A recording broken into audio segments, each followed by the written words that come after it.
देवरिया की सभी 7 सीटों पर खिला कमल। उत्तर प्रदेश के देवरिया में भारतीय जनता पार्टी ने अपना परचम फहराते हुए जिले के सभी 7 विधानसभा सीटों पर ऐतिहासिक जीत दर्ज की। पत्थरदेवा विधानसभा सीट से कृषि मंत्री सूर्य प्रताप शाही ने अपने निकटतम प्रतिद्वंदी व समाजवादी पार्टी के पूर्व मंत्री ब्रह्मशंकर त्रिपाठी को 28,681 मतों से पटखनी दी है। देवरिया विधानसभा सीट से भाजपा प्रत्याशी व मुख्यमंत्री के सूचना सलाहकार शलभमणि त्रिपाठी ने समाजवादी पार्टी के अजय प्रताप सिंह उर्फ पिंटू को 66,046 मतों से परास्त किया।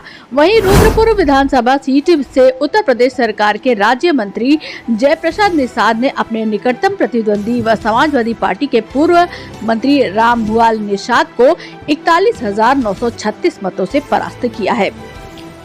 भाटपार रानी विधानसभा सीट से समाजवादी पार्टी से लगातार दूसरी बार विधायक रहे व पूर्व मंत्री कामेश्वर के पुत्र आशुतोष उपाध्याय का किला ध्वस्त करते हुए सभा कुंवर ने भाटपार रानी सीट पर ऐतिहासिक जीत दर्ज करते हुए पहली बार कमल खिलाया है।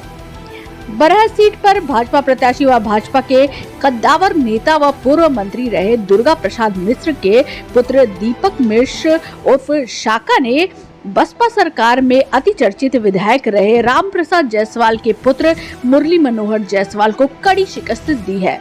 सलेम पूर्व विधानसभा सीट पर लगातार दूसरी बार कमल खिला है व विजय लक्ष्मी गौतम ने 10,283 मतों से जीत दर्ज की है।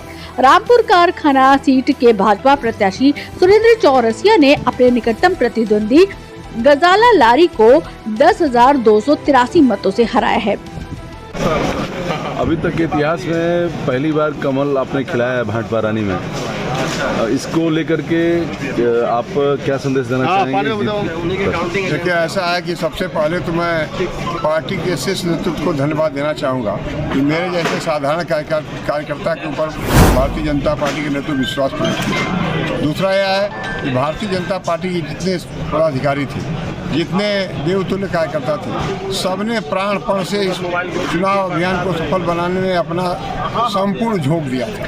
इसलिए सभी कार्यकर्ताओं को, सभी साथियों को, शुभचिंतकों के साथ वहाँ की सम्मानित जनता के प्रति मैं अपना आभार व्यक्त करता हूँ और उनके प्रति कृतज्ञता प्रकट करके उन्हें विश्वास दिलाता हूँ कि आने वाले दिनों में मैं उनके सेवा के लिए सदैव तत्पर रहूँगा।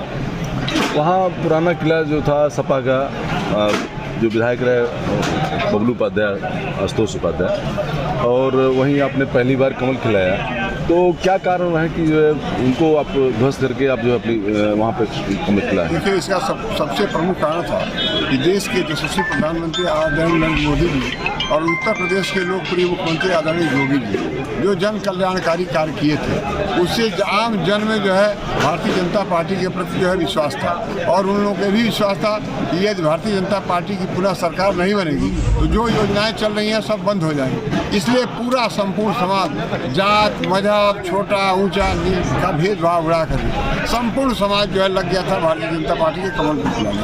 क्या प्राथमिकता होंगी आपकी? हमारी प्राथमिकता विकास होगी और दूसरी प्राथमिकता होगी कि वहाँ भाईचारा हम पैदा करेंगे। वहाँ बिल्कुल द्वेष पैदा किया गया, घृणा पैदा किया गया, लोगों से वैमनस्य पैदा किया गया, भाई से भाई को लड़ाया गया, जातियों को जातियों से लड़ाया गया, जातियों को जातियों में लड़ाया गया।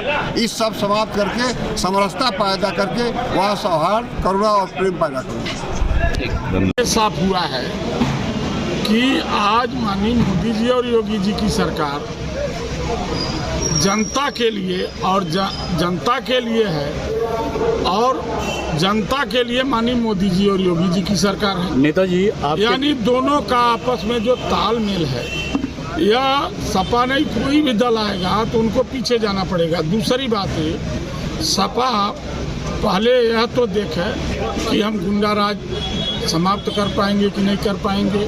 अगर गुंडाराज समाप्त करने का मन है तो अपराधी प्रत्याशियों को उतारने में सोचना चाहिए कि हम कैसा प्रत्याशी जनता के बीच में भेज रहे हैं। कांग्रेस को भी सोचना पड़ेगा कि झूठ बोलने का कारोबार 65 साल तक, 60 साल तक इस देश में चला। अब झूठ बोलने वाले नेताओं को जब प्रत्याशी बना करके भेजेंगे तो जनता स्वीकार थोड़ी न करेगी। जनता के सुख में दुख में जो शरीक होगा, जो जनता के बीच में काम करेगा, जो जनता के कल्याण के लिए काम करेगा, हितों के लिए काम करेगा, वही अब चुनाव जीतेगा। या जनता ने बता दिया है और आज मोदी जी योगी जी की सरकार में आम जनता खुशहाल है। उसी का परिणाम है कि 7 को 7 सीट हम देवरिया की जीत रहे हैं। की समस्या है और आपको जो झूठ बोलने वाले नेता को पहले तथ्य को जानना चाहिए।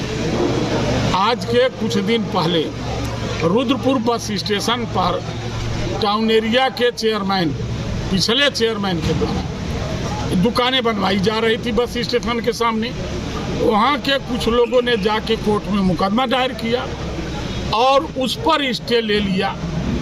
स्टे लेकर के जहाँ तो वहाँ दुकान बन पा रही है, न तो वहाँ कोई निर्माण हो पा रहा है। जब न्यायालय का स्थगन आदेश है तो उस विषय पर लोगों को सोचना चाहिए।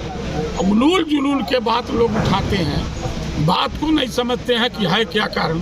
अभी हमारा बस स्टेशन इतना जर्जर नहीं है, वहाँ की ज़मीन में लो लैंड है, बरसात का पानी होता है तो वहाँ इकट्ठा हो जाता है, तो उसके निकालने के लिए टाउन एरिया जिम्मेदार होती है। टाउन एरिया को जल निकासी का काम करना चाहिए।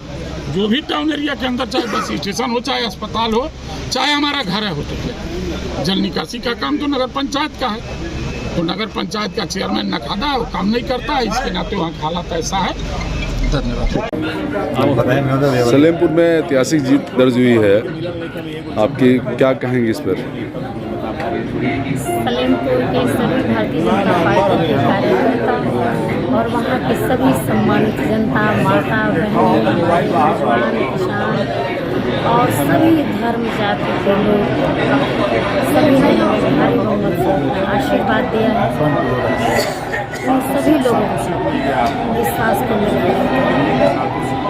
जो भी हमें जिम्मेदारियाँ मिली हैं, जो भी हमने वादा किया था, स्वास्थ्य से संबंधित, शिक्षा से संबंधित, बस स्टैंड, सब्जी मंडी और वहाँ का स्थानीय जल जमाव की समस्या और कन्या डिग्री कॉलेज का, और प्लस गाँव में रह रही हमारी जनता का चाहे कार्ड है, चाहे पेंशन, चाहे आवास हो, शौचालय, ये सारे मेरी जिम्मेदारी है।